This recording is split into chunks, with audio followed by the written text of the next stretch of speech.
오늘 말씀은 야고보서 1장 22절에서 25절입니다.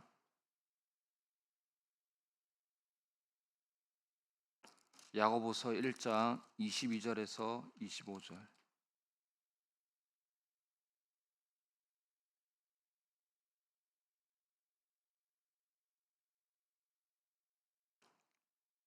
같이 한 목소리로 읽도록하겠습니다. 너희는 말씀을 행하는 자가 되고 듣기만 하여 자신을 속이는 자가 되지 말라.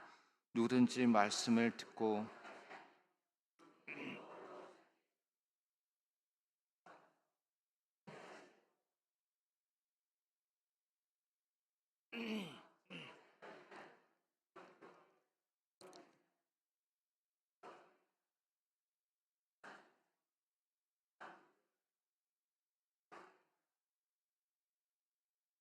오늘 제목은 듣기만 하지 말고 행하는 자가 되라입니다. 설교의 제목이 듣기만 하지 말고 행하는 자가 되라. 강조점이 어디에 있을까요? 말씀을 듣기만 하지 말고 행하는 자도 되어라. 이건 듣는 것과 행하는 것 동시에 강조하는 거고, 아니면 말씀을 듣기만 해서 무슨 소용이 있는가? 행하는 자가 되어야지. 그럼 이거는 행하는 것에 강조점이 있죠. 오늘 본문의 무게중심은 분명히 행하는 것에 강조점이 있습니다. 하지만 동시에 듣기도 중요하다라고 합니다. 성경은 듣는 것과 행하는 것 어느 한쪽만을 강조하지 않고 둘 다 균형 있게 강조합니다. 그래서 첫 번째 대지가 말씀을 듣는 자가 되어라입니다. 두 번째 대지는 뭘까요? 말씀을 행하는 자가 되어라. 자, 오늘 본문 22절에 보시면은 1장 22절에 같이 한번 읽어보겠습니다. 너희는 말씀을 행하는 자가 되고 듣기만 하여 자신을 속이는 자가 되지 말라. 저게 듣기만 하여 앞에 헬라어 성경에는 메이메노스라는 단어가 있습니다. 메이모노스의 뜻은 영어로 not only. 그러면 우리가 not only but also 다 아시죠? 네. 메이모노스를 우리말로 번역하면 뭐뭐 할 뿐 아니라 라는 뜻이고, 두 개의 진술 모두가 진실일 때 사용합니다. 예를 들어보겠습니다. 노광명은 멋있을 뿐만 아니라 지적이기도 하다. 동의하시지 못하시면 이 자리에서 일어서시기 바랍니다. 이게 노광명 멋있을 뿐만 아니라라는 것은 멋있다라는 말, 이것도 맞는 말이고, 지적이기도 하다라면 그것도 맞는 말이다. 그러니까 듣기만 하여 앞에 모노스 있는데 듣기만 할 뿐만 아니라, 그러니까 듣기도 중요하다는 거고 또 행하는 것도 중요하다. 그러니까 둘 다 강조하고 있는 겁니다. 개역 개정을 보면 본문의 의미가 잘 살아나지 않지만 새 번역으로 보면 잘 살아납니다. 새 번역은 말씀을 행하는 사람이 되십시오. 그저 듣기만 하여 자신을 속이는 사람이 되지 마십시오. 개역 개정에는 듣기만 하여라고 되어 있으나 새 번역에는 그저 듣기만 하여라고 되어 있습니다. 그저라는 말이 추가되었죠. 말씀을 듣는 것은 진짜 중요하다. 그러나 그것으로 끝나면 안 된다. 행하는 것으로 이어져야 한다. 라고 해서 언뜻 22절의 말씀이 행함만 강조하는 것처럼 보이나 실상은 듣기와 행함 모두를 강조하고 있습니다. 올바른 행함은 올바른 듣기에서 나옵니다. 올바른 듣기가 선행되지 않으면 올바른 행함도 없습니다. 야고보는 그의 서신 곳곳에서 말씀을 듣는 것의 중요성을 언급합니다. 1장 18절에 같이 읽겠습니다. 시작.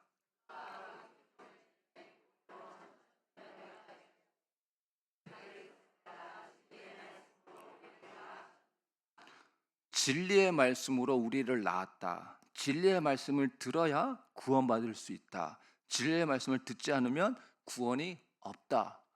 듣는 것을 강조하죠. 또 1장 21절 같이 읽겠습니다. 시작. 그러므로 모든 더러운 것과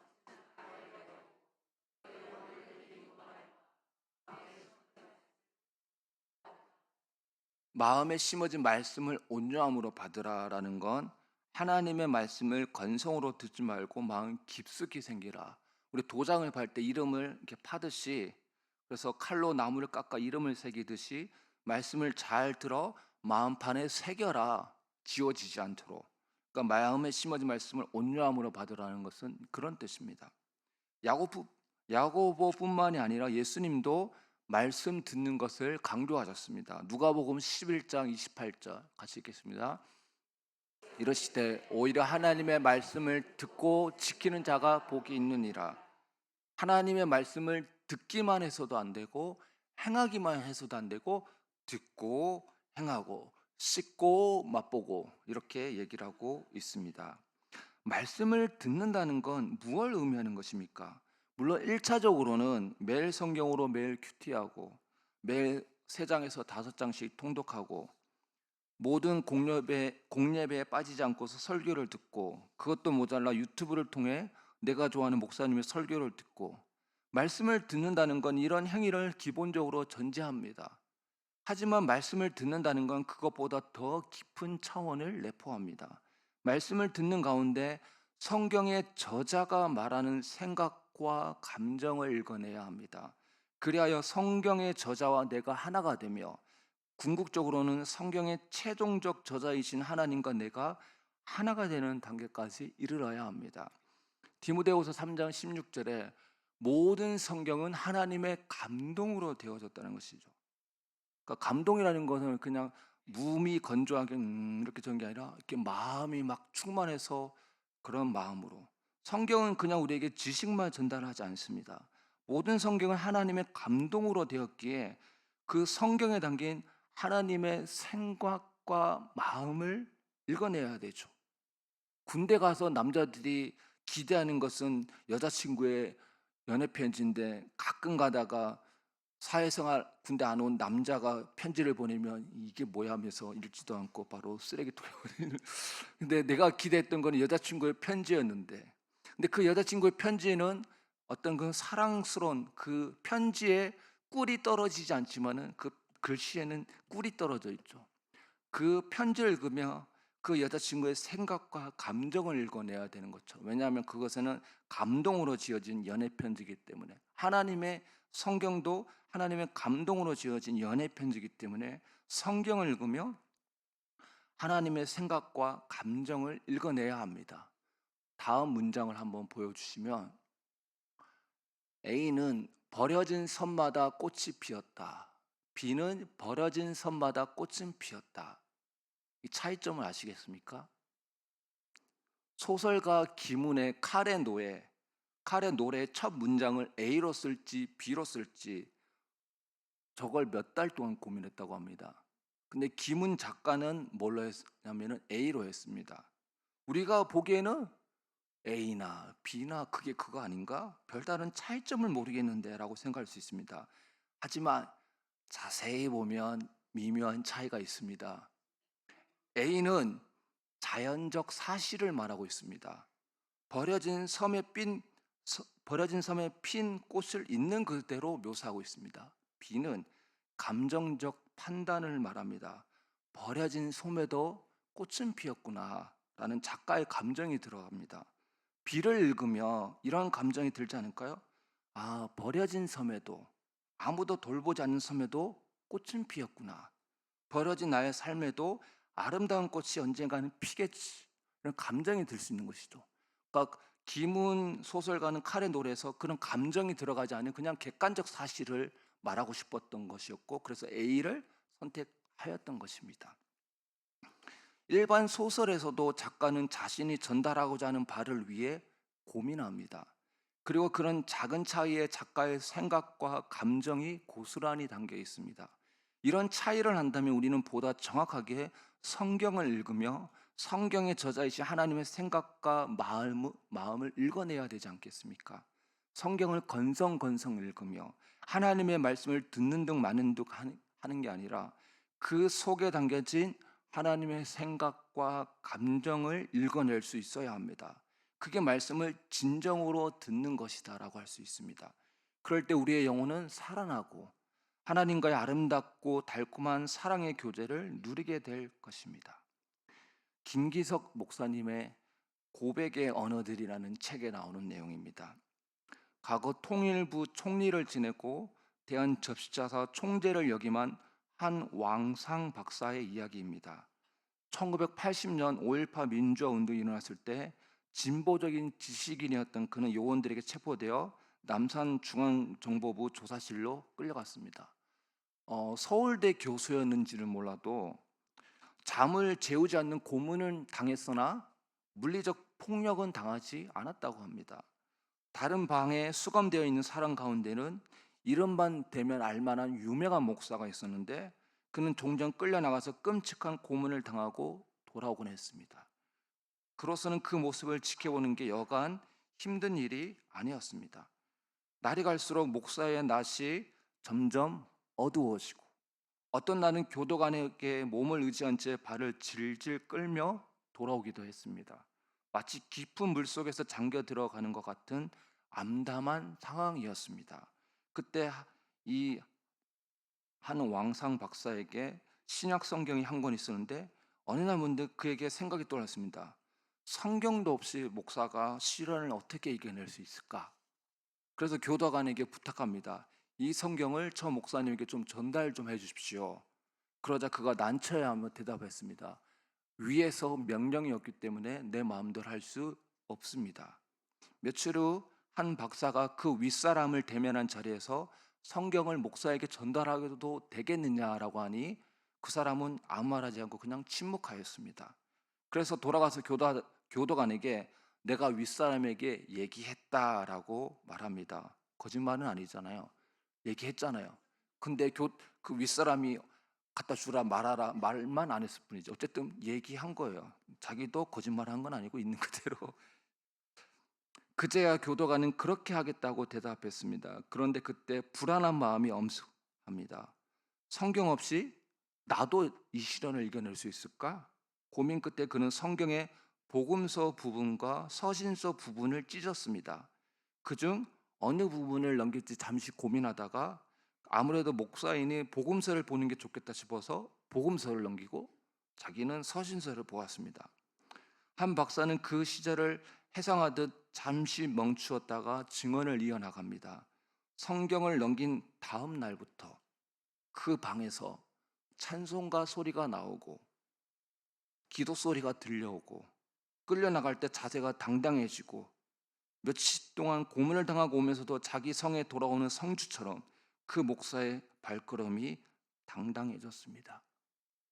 그 목사님은 그 고문 가운데 성경을 읽기 전과 읽은 후에 태도가 완전히 달라졌습니다. 한 박사는 그 이야기 끝에 이렇게 얘기합니다. 예수가 들어가니까 삽디다. 지금도 이 말을 생각하면 이 김기선 목사님 책에 나오는 내용인데 제 몸에 전류가 흐르는 것 같았던 기억이 되살아납니다. 극한적인 상황을 경험하지 않은 사람들은 알 수 없는 진실이 거기에 담겨 있습니다. 한 박사도 같이 감옥에 있던 목사님도 성경을 받고 성경을 읽으며 새로워졌습니다.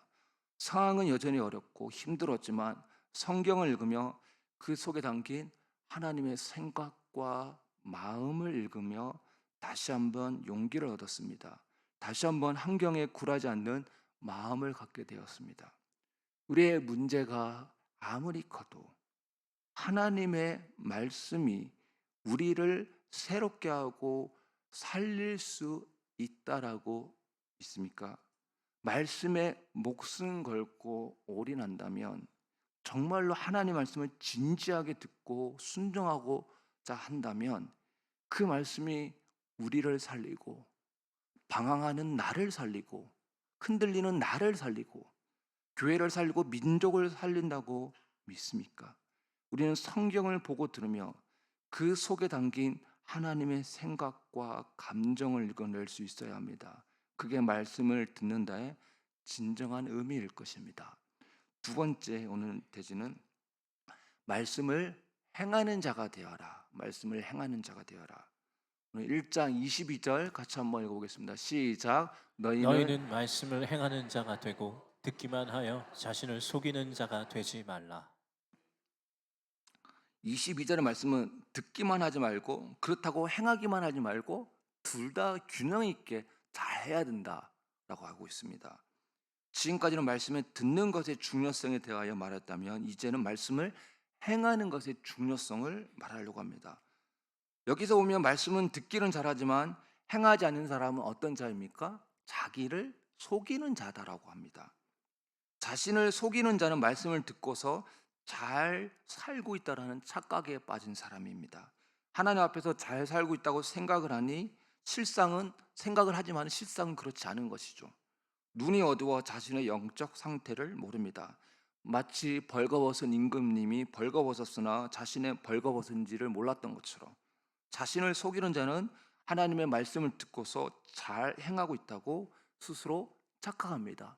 이런 오류가 어디서 많이 나냐면 설교를 잘하는 교회 성도들일수록 그렇습니다. 예전에 어떤 저는 오카노 목사님을 동경하는데 오카노 목사님이라든지 요즘 제일 인기 있는 이찬선 목사님이라든지 설교를 정말 기가 막히게 잘합니다. 설교를 잘하고 좋은 이야기를 듣고 설교 들었으면 나도 좋은 성도라고 착각할 확률이 많죠. 그 설교를 전하는 목사님은 좋은 설교를 들었지만은 그 말씀을 듣고서 행하지 않는다면 나도 행하지 않는데 나는 좋은 설교를 들은 좋은 사람이다라고 착각을 일으키게 되어지는 것이죠. 그러니까 말씀을 잘 듣는 것도 중요하지만은 행하지 않으면 스스로를 속이는 겁니다. 자신을 속인다는 게 무슨 의미인지 야고보는 일상의 예를 들어 설명합니다. 야고보서 1장 23절 24절입니다. 같이 읽겠습니다. 누구든지 말씀을 듣고 행하지 아니하면 그는 거울로 자기의 생긴 얼굴을 보는 사람과 같아서 제 자신을 보고 가서 그 모습이 어떠했는지를 곧 잊어버리거니와. 가끔 식사를 하다가 김치찌개를 먹을 수 있죠. 김치찌개에는 고춧가루가 많이 들어가 있습니다. 고춧가루를 먹다 보면 이빨에 낄 수가 있습니다. 이빨이 꼈는데 상대방과 밥 먹고 이야기하다가 허허허허 웃다가 고춧가루 꼈는데도 그것도 모르고 마음껏 웃으며 이야기를 할 수가 있습니다. 식사 후 커피숍에 가서 이런저런 이야기를 하는데 이빨에 낀 고춧가루가 자꾸 보입니다. 근데 내가 그러고 있다는 건 모르죠. 말은 할 수 없고 그러나 말할 때마다 그게 자꾸만 보이고 어떻게 해야지 참 난감합니다. 그런데 그 사람과 헤어지고 난 후 거울을 다시 보았는데 제 이빨에도 고춧가루가 끼어 있었습니다. 실제 얘기가 아니라 이게 가상의 얘기라는 겁니다. 그러면서 드는 생각이 내 이빨에 낀 고춧가루 보며 상대방이 얼마나 불편했을까? 나는 그 사람의 낀 이 고춧가루 보면서 그 사람을 욕하고 있었는데 그 사람은 또 나를 보면서 얼마나 욕하고 있었을까? 내 이미지가 완전 실추되었네. 실제로 눈에 낀 눈곱을 거울로 보았으나 깜빡하고 그냥 지나칠 때가 몇 번 있었습니다. 나중에 거울을 보니 눈곱 있는 것을 확인하고 눈곱 떼야지 했는데 잊어먹었어요. 어떤 경우는 상대방에 낀 눈곱을 발견하는 경우가 있습니다.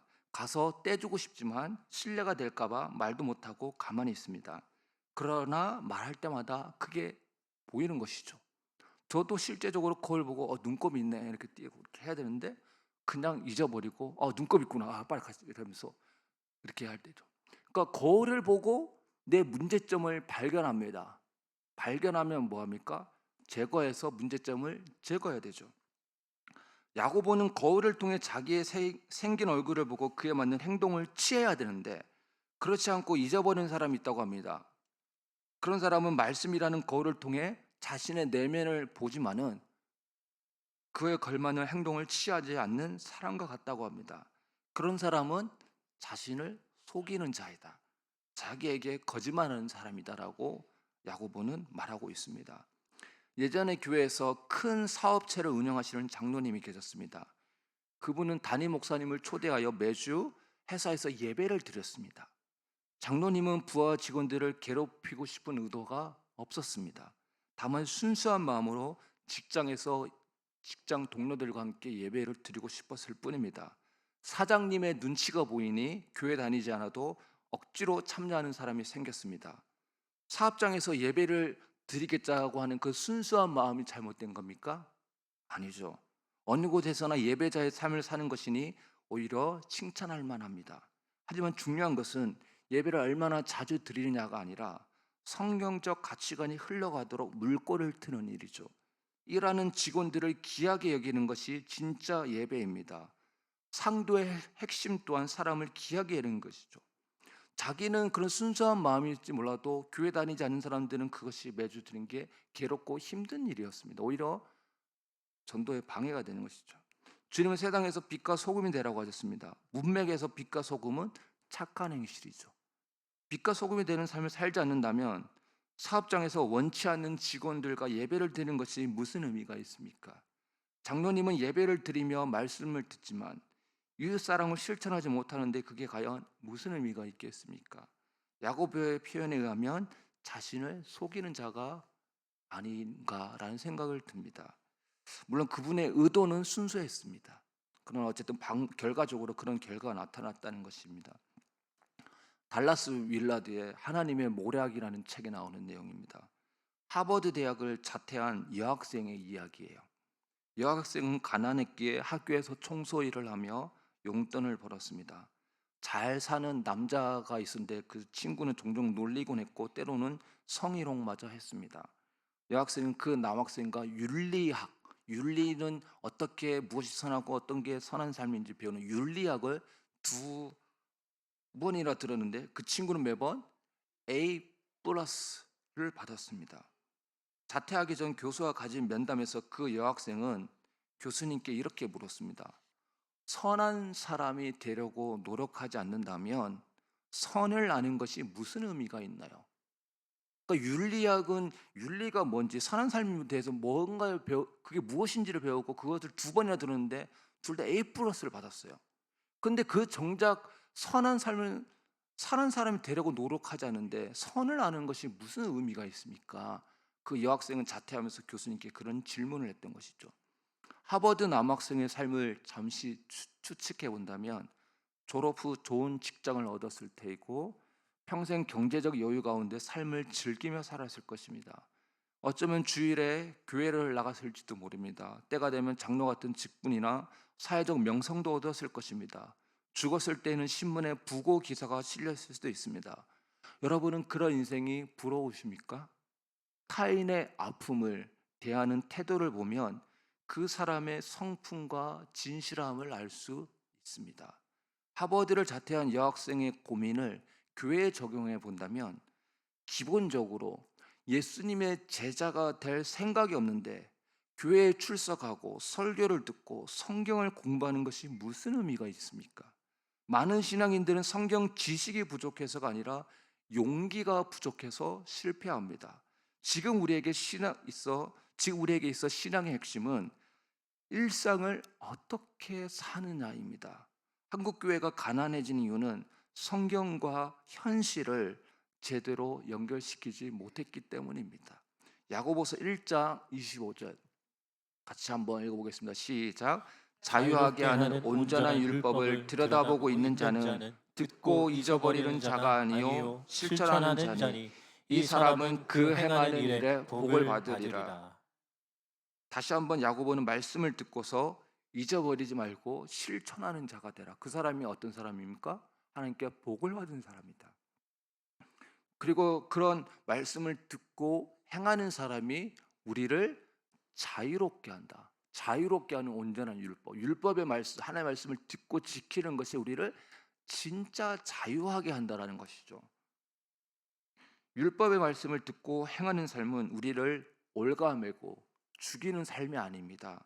오히려 우리를 살립니다. 내 마음대로 실컷 할 수 있는 게 자유가 아니라 누구의 눈치도 보지 않고 모든 것을 내가 원하는 데 마음껏 할 수 있는 게 자유가 아니라 말씀을 듣고 실천하는 자만이 진정한 자유를 누리게 되어집니다. 결론입니다. 하나님의 말씀을 듣는 것과 행하는 것의 균형을 이루어야 합니다.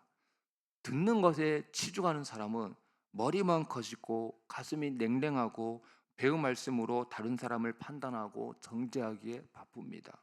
반면에 행하는 것에 집중하는 사람은 행동파입니다. 그냥 무조건 지르고 봅니다. 그러나 나중에 내가 왜 이러고 있지? 무엇 때문에 이렇게 살지? 내가 무엇을 향해 달려가고 있지라는 마음과 함께 현타가 오면서 방향을 상실하게 됩니다. 열심으로 신앙생활을 하지만 내가 원하는 대로 열심히 내가 원하는 대로의 열심이기에 하나님의 뜻과 반대되는 결과가 나오기도 합니다. 우리는 하나님의 말씀을 잘 들어야 합니다. 1차적으로는 매일 성경으로 매일 큐티하고 통독하고 설교를 잘 듣는 것입니다. 그러나 그것 자체에 큰 의미를 부여하여 그것으로 만족하고 끝내면 안 됩니다. 하나님의 말씀을 듣는 1차적 행위도 물론 잘 해야 됩니다. 그러나 그 1차적 행위를 잘하는 것 속에서 하나님의 생각과 마음을 읽는 데까지 나아가야 합니다. 그 결과 말씀이 나를 살리는 경험을 해야 되죠. 우리가 얼마나 많은 방황과 의심과 해이와 갈등과 고민 가운데 살아갑니까? 그 가운데 나를 지탱해 주고 나를 붙들어 줘야 될 게 있어야 될 거 아닙니까? 그러면 미친 듯이 말씀을 읽고 묵상하고 읽고 그거 들으려고 하고 그 가운데 말씀이 나를 진정으로 자유하게 하고 그 가운데 내 상황 환경은 해결되지 않아도 그 말씀이 나를 단단하게 만드는 것을 경험해야 되지 않겠습니까? 그 감옥에서 그런 모진 고문을 당했지만은 그러나 그 말씀을 다시 한번 읽게 되면서 전혀 어떤 다른 태도와 삶을 살았던 그 목사님처럼 그 말씀이 나를 진짜로 살리는 경험을 해야 되지 않겠습니까? 그리고 말씀에 목숨을 거는 인생이 되어야 하지 않겠습니까? 또한 말씀을 행하는 자가 되어야 합니다. 그렇지 않으면 자신을 속이는 자입니다. 위선자입니다. 세상은 우리의 말을 듣습니다. 그러나 거기에 뒤따르는 행동, 태도, 자세, 반응, 그리고 보이지 않는 표정과 제스처까지 보고 듣습니다. 우리는 걸어다니는 주님의 교회입니다. 세상은 우리를 통해 주님을 봅니다. 말씀을 잘 듣고 행하는 자, 곧 주님의 참된 자녀로 살아갈 수 있기를 소망합니다. 기도하겠습니다. 사랑하는 하나님